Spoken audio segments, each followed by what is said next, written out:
Hey, this is Joshua Vergara from Android Authority. What's going on, everybody? And you're seeing me on the gorgeous 2560 by 1600 display of this, the Google Nexus 10, designed by Samsung. The next generation of the Nexus line has arrived, and this is the big gun in the arsenal, the Nexus 10. Serving as the big brother to the Nexus 7, this 10-inch tablet hopes to reach those looking for the Android experience, only bigger, badder, and for an affordable price. Starting at $399, what do you get with this new tablet? For starters, you realize that this is a serious piece of hardware. If you've ever complained that smartphones keep getting bigger, you should be prepared for the sheer size of this thing. From side to side, this tablet spans almost 10.5 inches, while top to bottom is about 7. Luckily, handling the tablet feels natural after a while. It's obvious from the button layout that you are supposed to be holding the Nexus 10 in landscape mode pretty much all the time. The power and volume buttons are found in the top left corner, and while the volume buttons felt sturdy, I feared that the slightly recessed power button might someday sink in and become unusable. Around the corner on the left side is the micro USB port and headphone jack, while the opposite side holds the mini HDMI port. The bottom of the device has some pogo pins and magnetic strips that hopefully will become useful when a dock is actually released for this device. On the front is the front-facing camera and a notification light, which I thought was a nice touch. Coming to the back, the camera is found at the top and is surrounded by a tacky material that almost felt sticky to the touch. It helps to give a gripping feel, but I actually found myself unhappy with the back's design. It looks like the back of a laptop monitor from the early 2000s. It just looks bland and, quite frankly, a little boring. But all of this blandness is supposed to make the screen pop, and it certainly does that. The 10.1-inch screen is a 300 DPI capable beast, and displays an incredible resolution of 2560 by 1600. I can't stress enough how gorgeous things look on this screen. I found myself watching Netflix and YouTube on this device more often than on my laptop just a few feet away. The high resolution makes text and graphics render very well. No matter what size text you're viewing, it will look crisp and sharp. Web browsing on a screen like this is an enjoyable breeze, and unlike with smaller devices, you don't have to even zoom in that far to read what's on a web page. That's the beauty of a larger screen. Games fared well too, as the Mali graphics processor made 3D gaming a treat. It's hard not to enjoy the experience of seeing everything in action on this screen, like when you use the Force to send those angry birds flying, or you're zooming past all of the bright lights in Asphalt. Some criticize the Android app ecosystem for not having many tablet-optimized choices, but even when scaled up, apps look great behind the high-resolution and Corning Gorilla Glass layer. You may wish for a bit of polish in some of your app experiences, but then again, you might be having too much fun to care. All this power comes from a dual-core 1.7 GHz A15 processor and 2 GB of RAM for all the multitasking you could want. Even if there is a lack of cores compared to some of the competition, you really don't notice it very much when in practice. The high performance shows through the smooth and snappy load times. On paper, the Nexus 10 seems to perform just above average, as this benchmark app rates it among the best mid-tier devices. Still, feel the performance for yourself and you'll feel the way I did. That number is just a number.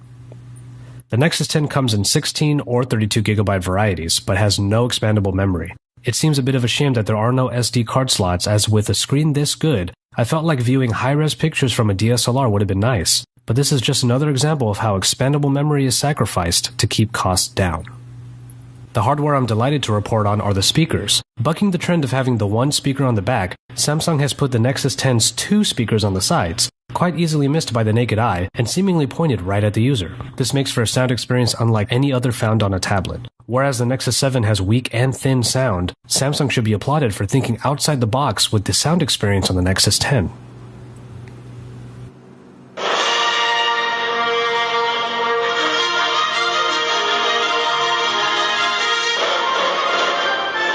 Dual speakers, a killer screen, and some processing power definitely make the Nexus 10 a power-hungry device, so one would hope that the battery is able to keep up.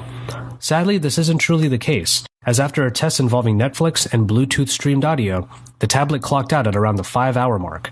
I'm sure that with some frugal usage, the tablet should easily hit the 8 hours or more mark, but it is likely that you'll be bringing the included charging cable with you for when the juice runs out. The last piece of hardware is the camera. Samsung has a pedigree of cameras and camcorders, so you'd hope that this tablet will buck another trend and come bundled with capable optics. Unfortunately, the Nexus 10 joins the long lineage of lackluster camera offerings on tablets. With just 5 megapixels, I've just felt like an opportunity was missed here when the Galaxy S3, also a Samsung product, comes with 8 megapixels and is a more than capable performer. As far as software goes, the updated camera provided in Jelly Bean 4.2 brings some nice new features. The viewfinder has done away with traditional menus and is now controlled by a touch and swipe interface, which fits very well. Photosphere is also included, which allows for 360-degree shots to capture Google Street View-like pictures. Panning around to take these shots is a bit of a chore though, and without a great camera, it's hard to take advantage of all these features. And besides, imagine the remarks people will make, much like when people try to take pictures with an iPad. Yeah, just don't do it. And finally, with a Nexus device, you can rest assured that you will be getting the latest and greatest that Android has to offer. The Nexus 10 and 4 both come with the newest OS, Jelly Bean 4.2, which bring with it some new features. The keyboard now comes with gesture typing, much like that found in alternative keyboards like Swipe. While it is nice to have, it probably won't keep you from installing your favorite replacement anyway. New notification drop-down menus bring a new and easy way to toggle your settings. Your usual notices are found on the left, while your most used settings will be populated on the right. This is a welcome and handy new feature that translates well to tablet interfaces. And of course, there's Google Now. With all of its cards and automatically populated information, it works just about the same as it did in the previous update, but those who haven't used Jelly Bean before will find Google Now easy on the eyes and useful. Most notable is its integrated search, which includes Google's much-loved voice search.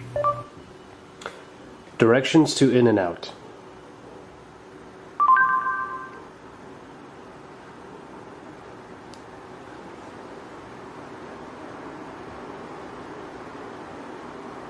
And so, there you have it. Google's newest official devices are out now, and they bring a couple new choices to an already crowded smartphone and tablet market. The only question now is which one you would pick. Personally, I prefer the Nexus 7's size and portability, but the Nexus 10 just makes viewing movies, browsing web pages, and even gaming even more fun. The spectacular screen and good sound help in this regard, even if the crummy camera and average battery life go against this otherwise great entry into the tablet market. If you're looking to get your first big tablet this holiday season, this is definitely a great place to start. For my full written review, go to AndroidAuthority.com, your source for all things Android.